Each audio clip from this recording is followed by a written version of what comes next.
Welcome to Grandma's Tool Belt of Heaven podcast. Today's episode explores the profound journey of healing from childhood trauma and abuse.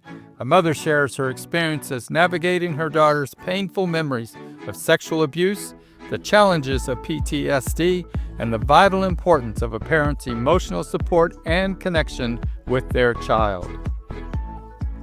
Well, hello everyone. Grandma Alderman here with you today, and I have a very special guest. I want to read some things about her to you so that you can kind of get a feel of who she is, where she come from, how good God has been to bring her through some very difficult times. So her name is Lauren Power. She is from Vancouver, British Columbia. She's a seasoned coach, a nutrition advisor, a speaker, and a mother of 2 grown and homeschooled kids. She's also a gardener, a dog lover, and a bioenergetic specialist. Now, she's based in Vancouver, British Columbia, but she grew up on the largest non-governmental hospital ship in the world, Mercy Ships, where she lived alongside over 50 cultures in a close-knit, mission-driven community. This unique upbringing instilled in her a deep understanding that no matter how much we think we know, there's always more to discover by connecting with others. Lauren knows firsthand the toll of relentless overachieving, a pressure we all face in modern culture to do it all. After battling debilitating illnesses and realizing that she had become her own taskmaster, which is pushing through even when your body is saying stop, she uncovered that this accumulated stress was the root of her physical pain. She then embarked on a healing journey, not just for her body, but for her entire life. Lauren discovered that true healing isn't about trying harder. It's about doing less and living more intentionally. In recent years, Lauren has entered a new chapter of emotional growth as her family has navigated the painful discovery that their daughter was a survivor of childhood trauma, including sexual abuse by a close relative. This challenging journey through trauma, complex PTSD, and grief has profoundly shaped Lauren's work and perspective, deepening her passion for supporting others in their own recovery and healing. So, welcome with me today, Lauren Power. Lauren, we're so happy to have you with us today. And yes, we're going to have to bring out the Kleenexes. God is so good. Yes, God is so good. He has brought us through. So with that intro, I just want you to tell us just what happened.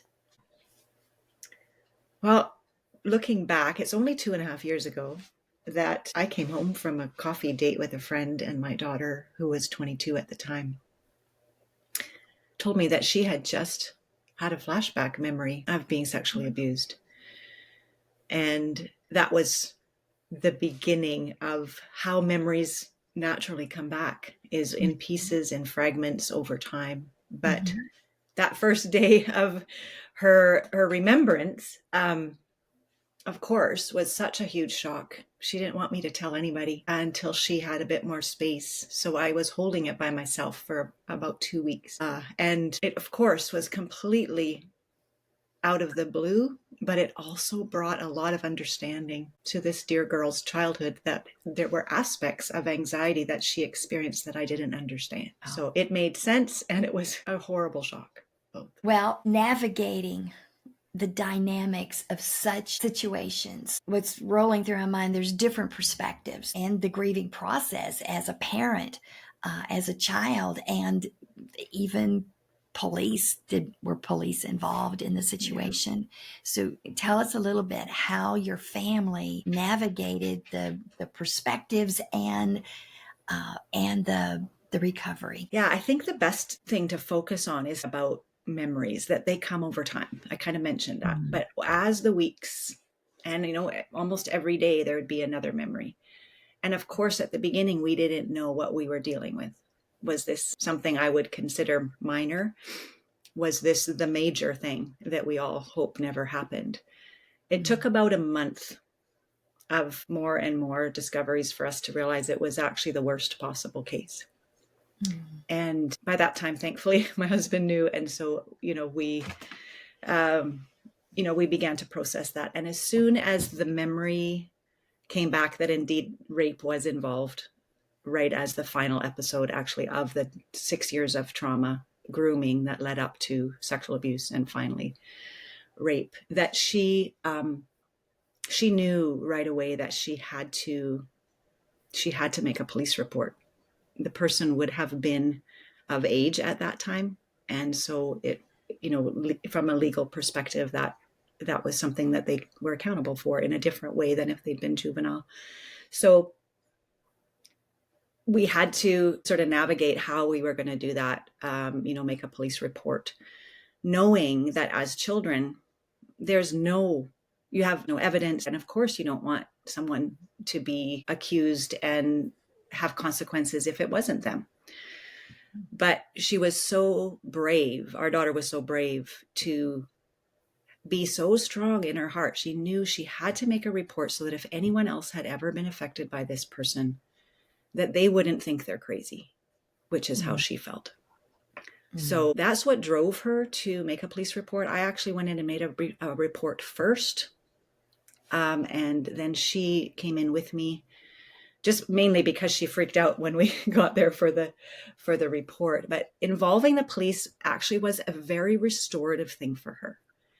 They handled it remarkably well. Other government authorities that we dealt with were dreadful. They don't have the capacity to be the source of what we need, which we learned very quickly, which helped us keep our eyes on God as our source. We weren't going to be able to receive the support we needed outside what God could give us and bring the resources that we needed.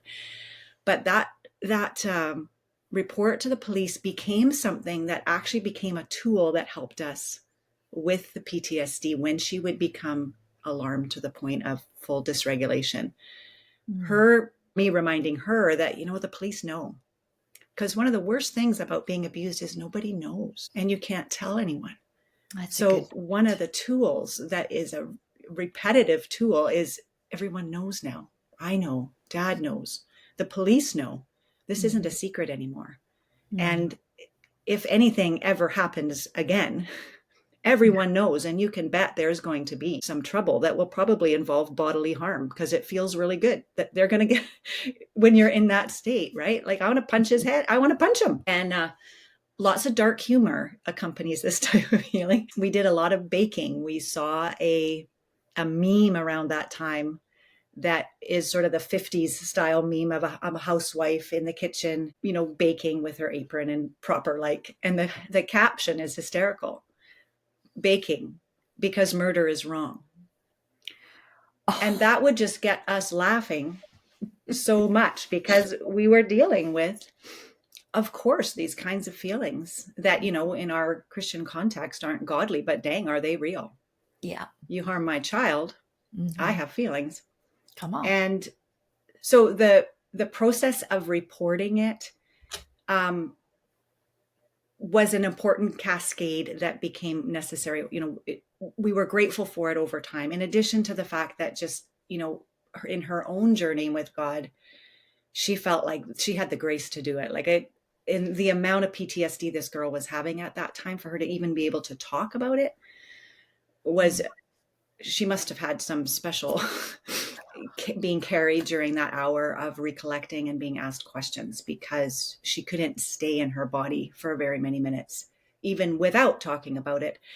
So I know it was one of those God things that she felt it was necessary. We were able to do it. And then the results, and however God uses that in the future to protect someone, to help someone else, it was just an important piece, but also paying attention to the rest of our family that needed to be brought up to speed on what was happening and why there were tears every day. Our son was around, not a lot, but he knew something was up. And how do we navigate that? And we had a lot of advisors, and looking back, God brought us almost consistently a week or two ahead of when we would need a resource person. Either somebody told me about them and I didn't even maybe know their expertise initially. I already had a family prayer session set up with a woman really about generational sabotage, clearing generational stuff, which we've done a lot of. Mm-hmm. But it was another layer. And I'd set it up because a friend had asked me to help her. And I'm like, oh, maybe we can join you. Like, it was just hysterical. And then, within 3 days of the initial memories coming back, we're in this session together and I'm inviting my parents and we're all in here together praying through stuff that was so important in the process of releasing whatever kind of crap was coming down our family line, spiritual aspects of what was happening. So that was really, really fun to see in the process of, we're just taking whatever step we can in front of us, days or nights. PTSD was morning, noon, and night. I had to sleep in the bed with her for 4 months because she could not regulate herself. So the terror for her, especially some of the initial trauma, started when she was an infant. And so suffocation and some of those initial issues that happened for her must have been at night, because that's when she would get activated. There were specific times during the day, 2:00 every day, certain plane would go over, and we live in the same house. She's actually healing in the same freaking house that this happened in. And so she'd get activated at certain times. So we started to notice patterns of like every day at the same time. I wonder if something happened at this time of day.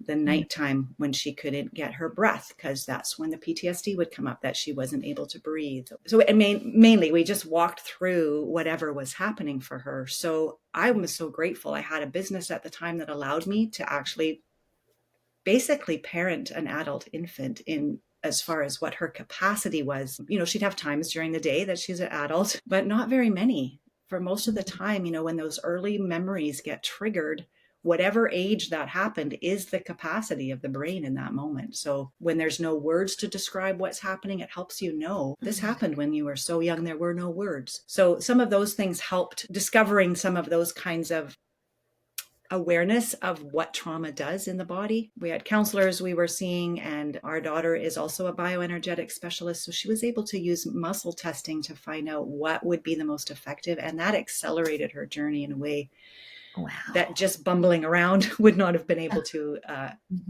wouldn't have happened as quickly. Wow. Well,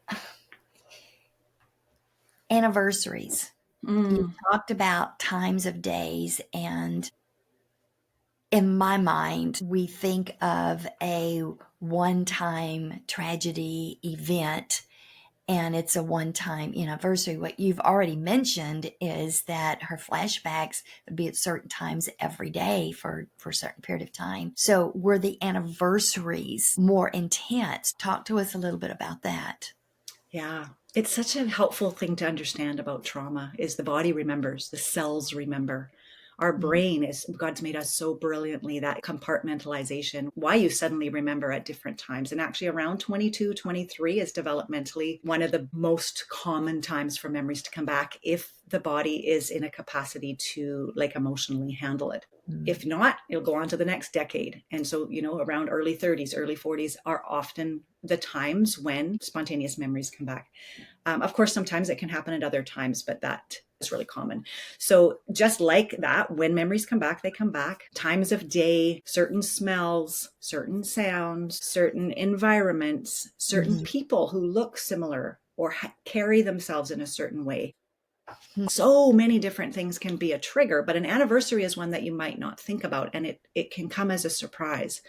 I have a lot of friends that, of course, once you're in this world and you start talking to people, most families have experienced this. It's just such a tragic part of living in a fallen world. And one of the common things is that we often get sideswiped by an anniversary. It's like, why I was doing just fine. I've kind of gotten over so much. And why am I not only just so depressed and so sad, Deep sadness is one of the awarenesses that something's going on, or that something has happened at some point. But unexplained sadness is one. And then sometimes body awareness. All of a sudden you'll have sensations in your body that don't make sense. Like, why is my head hurting today? I didn't do anything, or my shoulders are tight, and there, it can be so subtle, which is why recovery from this requires increasing awareness and paying attention to what the body's saying. The body is the best indicator of what's going on. And we've learned, probably above every other cultural grouping, Christians have learned the most to not listen to our bodies. Emotions lie to you. They're going to rule your life. Don't trust it. When in fact, God talks to me probably through my body more than any other way, which makes sense why we would have been taught to not listen, right? There's a bit of a sabotage, not from God, but from, control type things of don't listen to your body. But our bodies are designed magnificently. I mean, we know that, but also as a tool. So anniversaries show up in dreams, might come up during anniversaries, definitely more sadness and depression, feeling low, unexplained. But as soon as you acknowledge that, sometimes you don't know it's an anniversary, but that's one of the clues. Mm-hmm. Okay. When you say, okay, I actually need to pay attention and ask questions. And then once it's anniversary, that's when you get kind with yourself and say, I'm so sorry that happened to you. Let's just take some time. Well, that takes us right into the next issue, the toolkit. This is Grandma's tool belt of heaven. Well, we got to have some tools to go in that belt in order to use them. So talk to us about your toolkit for anxiety relief. What did you do? I actually have a document to share that people can download. 4 pages of tools. One of the things that's really good to know about tools for anxiety is there's levels of anxiety, right? Like, I can feel a little excited or nervous before I'm going to speak, or I can be fully dissociated and have no capacity to think. Because what happens in full dissociation, or not necessarily full, but higher anxiety, is the frontal lobe of the brain actually goes offline and you have no capacity to know what to do next to help. It's like your executive function. The things that there's no access to it because that part of the brain is in survival, and you go completely back into the cerebellum in the back of the brain, which we sometimes call our animal brain, or you've heard people call lizard brain or that kind of thing, but it's really your survival brain. We are in full alarm. We have to run. Your body's coursing with adrenaline, and that means that the higher functions of the brain aren't there.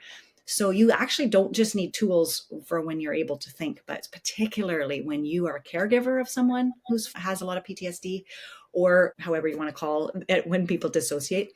And dissociation is a powerful tool. And sometimes you actually can use that to your advantage. When you know you're going to be doing something difficult, I'm going to just move off here for a bit and not be that present. But some of the best tools are helping, first of all, bring the frontal lobe online, which are things like, I do something like this, holding my head. Interesting. When people are stressed, what do? We grab our head. It's actually really powerful. It's bringing the blood flow back to the prefrontal cortex so that you can then know what to do next. Kids can do it with both hands.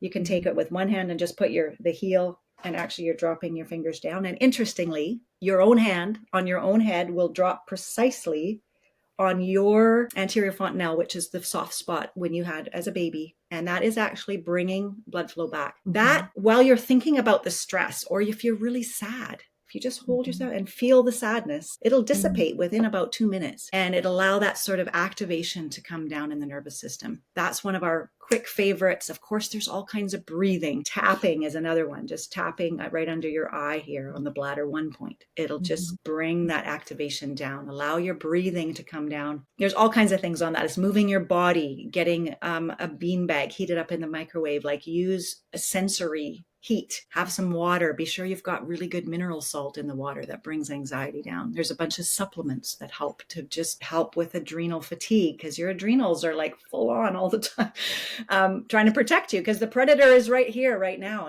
When you're activated, you're in real time, as if you are currently experiencing the trauma. Wow. So yeah, we're really wanting to help you discover that was a long time ago. You're safe now. And another area, another category of help and tools is reparenting yourself. And children can do this when they're young. And of course, us adults. And one of my favorite things is to put your hand on your heart and with kindness. As a matter of fact, it was years. I couldn't put my hand on my heart without even just crying myself, because just that kindness to myself was something I wasn't used to. You heard in my bio, I was a good taskmaster of myself. So even just doing this, taking a deep breath, and then just one of the things my daughter says to herself all the time is, oh, that's really hard.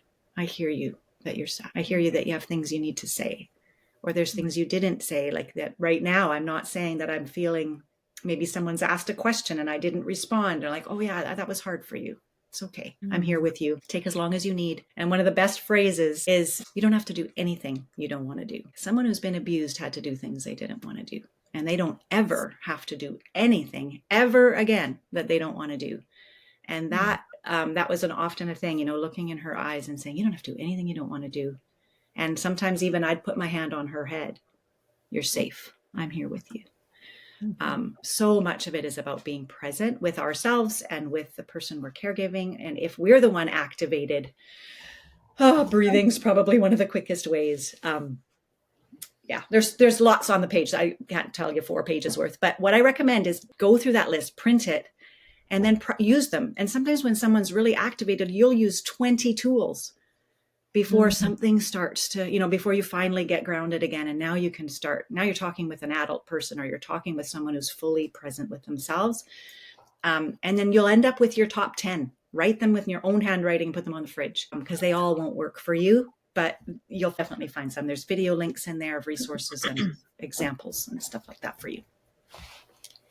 Wonderful. Can we make this available? Yes, I will send it to you as a PDF. That you can put as an attachment and people can download it and use it. Thank you. Okay. I look forward to that.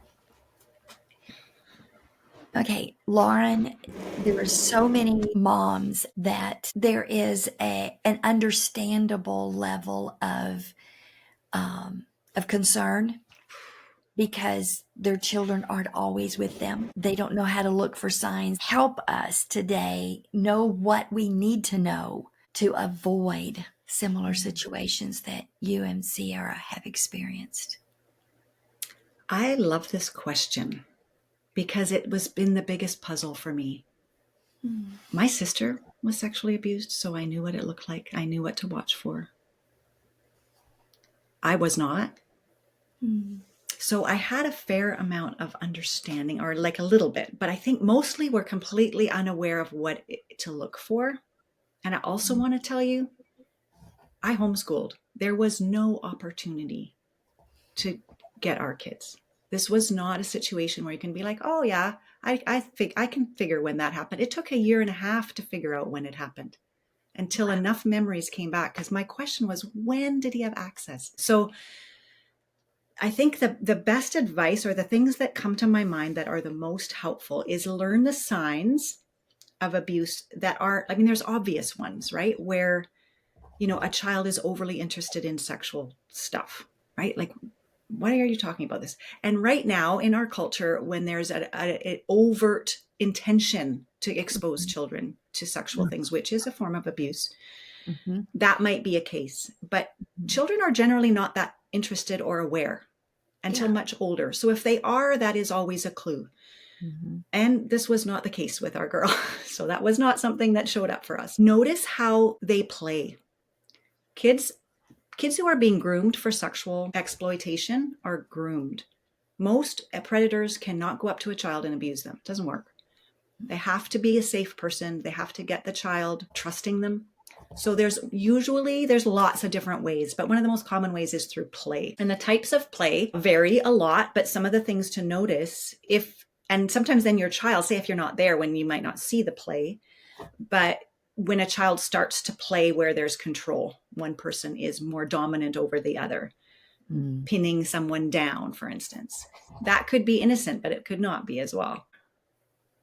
I think control games is the way. The other one is like hide and seek kind of games where kids are isolated from someone else. If someone always wants to play that game with your kids, ask the question, why? And I think I grew up with my sister who had been sexually abused. And so she lived in abject fear that her kids were going to be abused. And that marked her parenting in a way. God bless her. That's what she knew. But I want to avoid you, if possible, living in terror and overprotecting your kids, because that also is a frequency of fear that isn't good for them. You want to be able to trust them. But here's the thing I think I want you to take away is even if, like me, you get completely sideswiped when there was no opportunity except one, and he took the single opportunity he had in her whole life and he used it. He had 2 hours with her. The rest of the abuse happened in different types that didn't need as much time or as much isolation. There was one time and he took it. So what I want you to know is people who do this are good at it. They have figured out how to hide. And so you're not stupid and you're not a bad mom. Like, this is hard for us, right? Like, we didn't know. And of course we would have done something if we knew, right? Mm-hmm.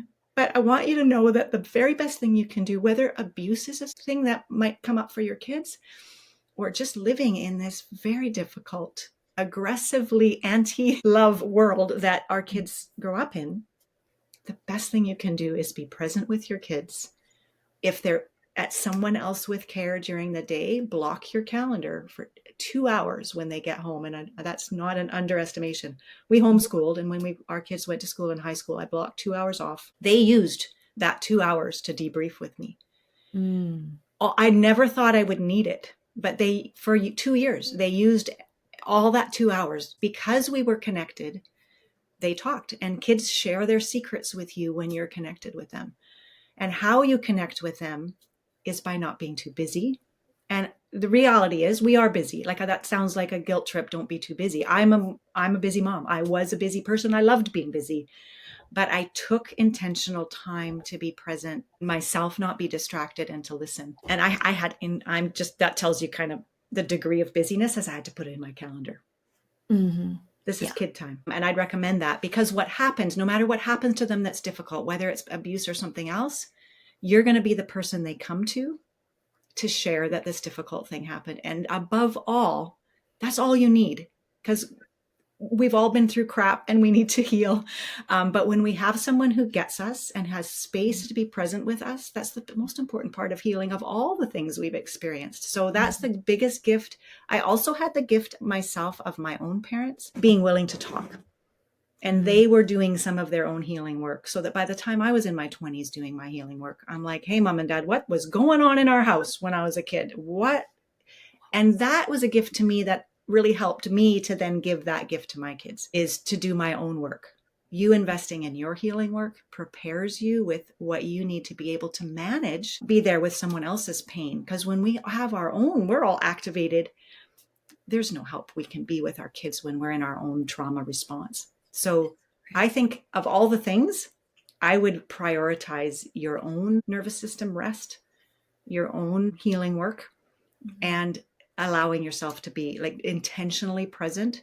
And you're going to notice stuff if you're intentionally present, which is why I am here going like, how did we miss this? It makes no sense until you know that people who do this are very good at it. And if their intent, just like if someone's intent to do any wicked thing, they can find a way. And you can't outsmart and be smart enough and diligent enough and, live in this state of fear. You're never going to be successful anyway. So just be at rest and love your kids.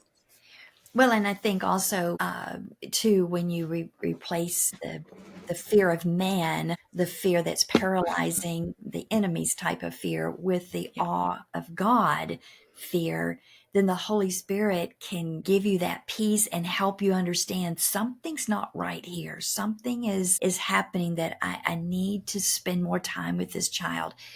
I'm going to get just off center just a little bit here, because I know there's going to be parents out there that's going to ask me, my child is autistic.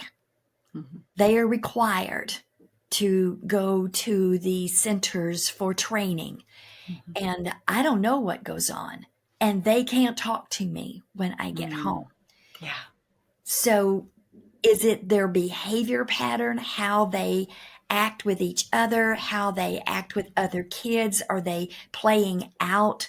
Am I in the right, if you see them acting out something sexual with another child and that is not their normal behavior, then that would be a clue.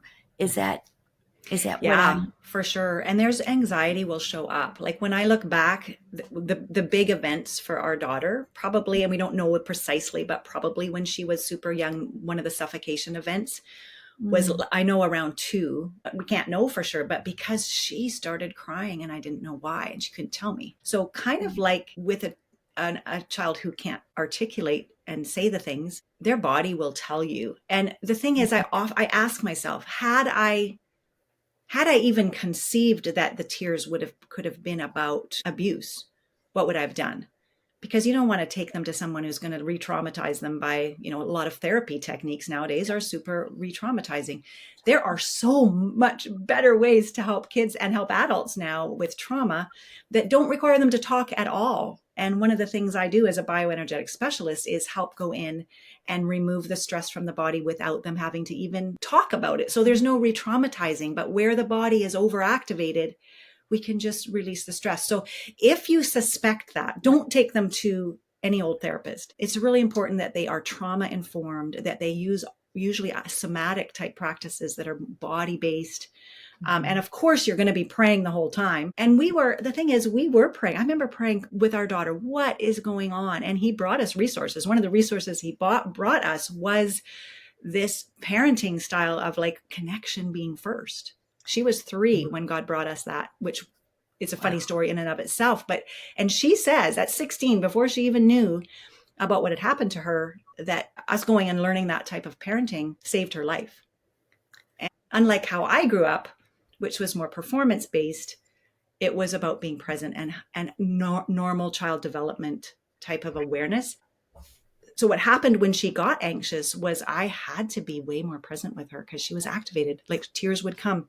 She was scared of things. So noticing different fear patterns would probably be one, and the play patterns would be best. And then just don't worry if you have a child that can't articulate. There's so many great supports, and actually sometimes it's better. Don't talk about it.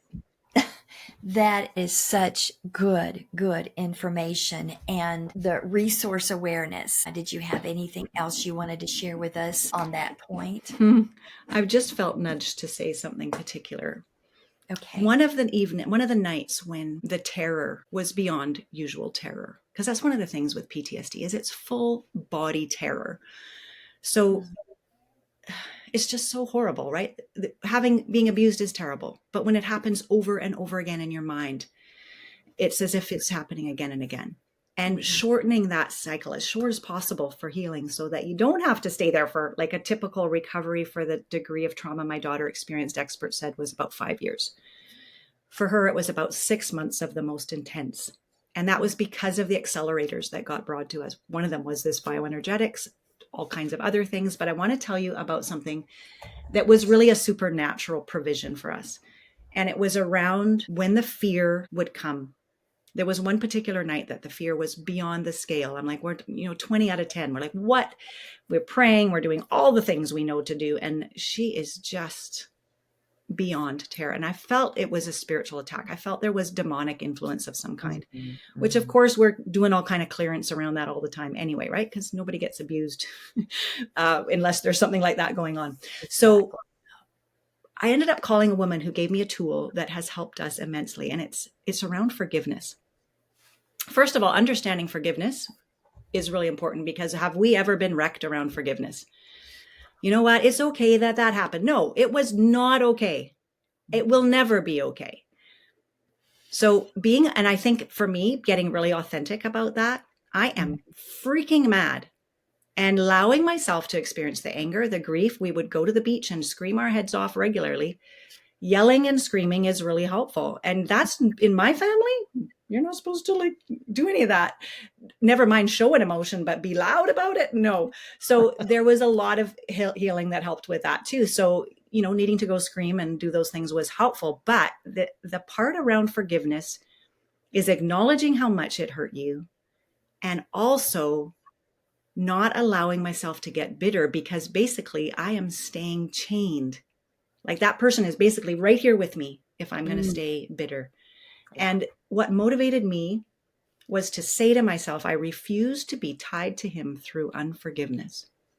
As opposed to, It's okay what he did. It's okay. Like, he probably had something bad happen to him. Like, no, that's not okay, because it is not okay. And I felt that staying authentic in that was really helpful. So here's the phrase that we learned.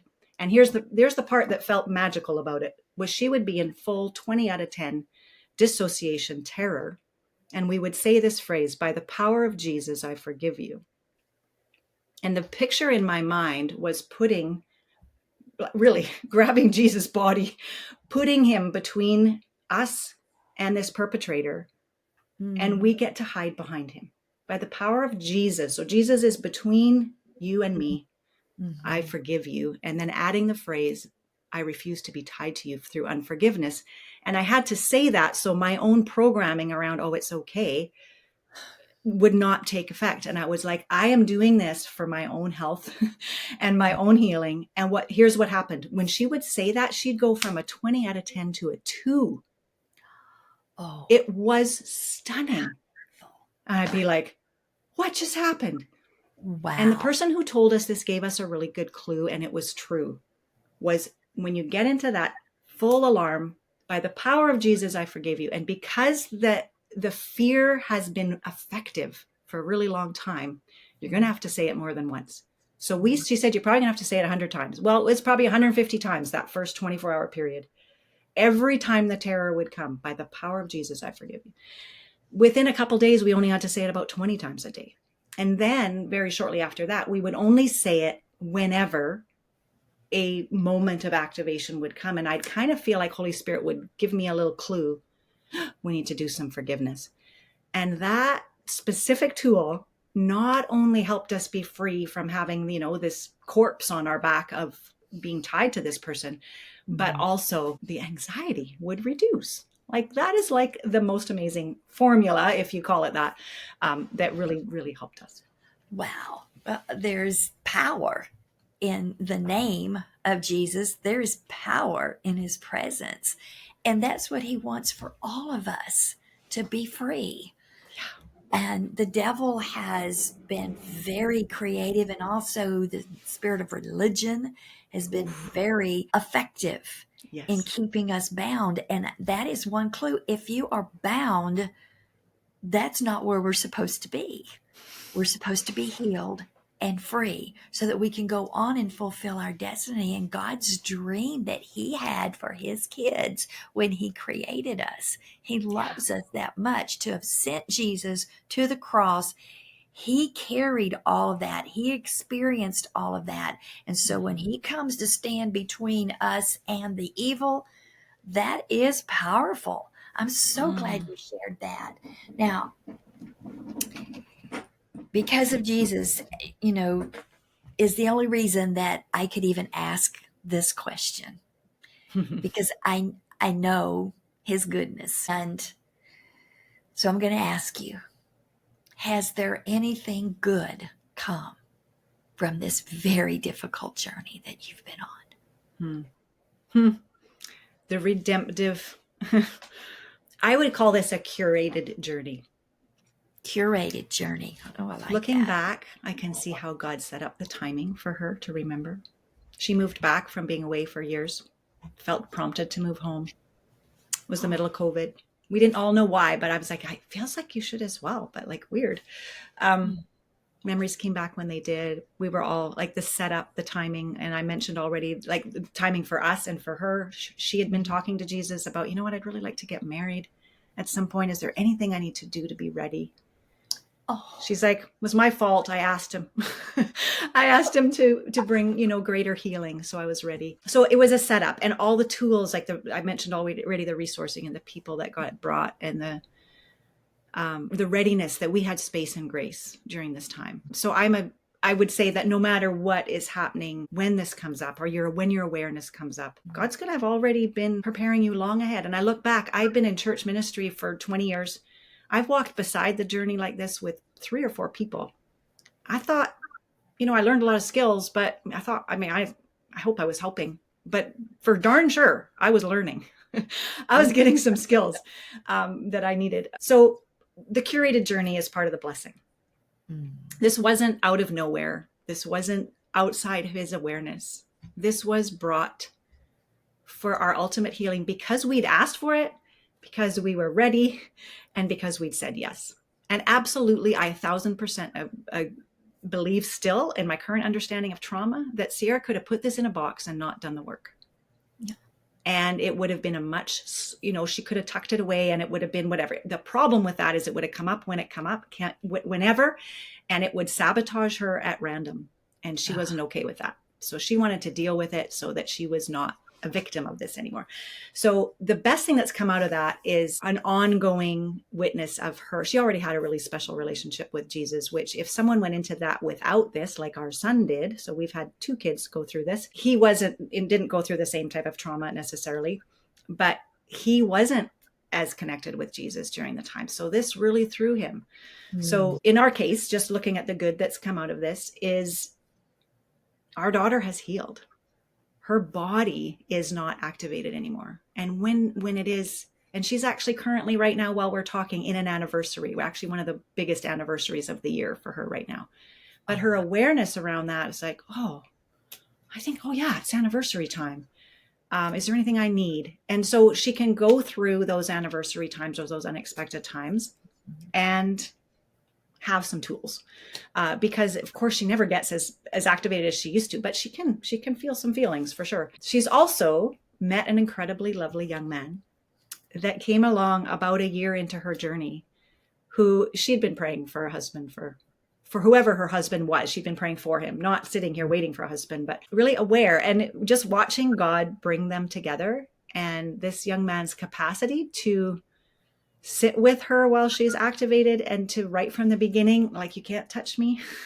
You couldn't touch her hands because he might get near her wrists, or like just so much of a slow journey into being there. And every time she'd say to him, it's going to be a while. It's okay if you don't want to do this. He'd come closer. So clearly he was ready and willing to be with her as a friend for a long time.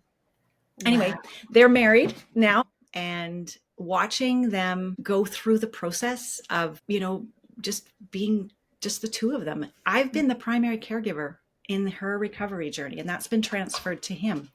But just as part of the wisdom of that is not completely. And I've said to him, it's okay if she needs to call me, you haven't failed. And you could just see him, exhale and know that it's okay. And he does so much. And you can see how God brought all of the pieces together of what she needed in a spouse and she for him. So that's one of the most spectacular things that we get to witness. And also one of the things she said that's a tool and also a benefit is one of the things that happens when you've been abused is you feel like garbage. And suicidal thoughts are a thing. Should I just end it now? And when those came up, she would have to say out loud, I choose life. Mm-hmm. And she would always recognize that was a demonically spun thought. So that awareness is another good thing. No, she'd say it out. Sometimes she'd be standing doing anything. No, I choose life. And, it can be a little startling when someone says that, but that was her way of dealing aggressively with those kinds of thoughts. So now to see her choosing life and now experiencing life. And I just know, like, as a teenager, she thought she wanted to help people who'd been abused. And I absolutely believe that's part of her calling, because that's what God does. He's a genius redeemer. He takes what's happened to us, and we've all had situations, and look what he does. You're, Grandma Alderman and all the toolkit, that is part of bringing together all the things that have happened for you and how you can now serve. So yeah, we're watching God do all the things that, and then I want to just circle back. Our son, who went through this less aware of how held he was and is, has completely had a reintroduction to Jesus. But in all the times I've prayed for him during that time of him flailing around and medicating himself, was when I'd pray for him, and I'd get anxious, like, is he going to be okay? Is he actually going to survive? And I felt like God said to me, he's going to be okay by the time he's 30. And that would just make me laugh, because I'm like, I know he's going to be okay before then, but I know you're telling me that so that I stop trying to fix all the things. So your kids are going to be okay by the time they're 30, and just keep praying and being present. That's the best thing.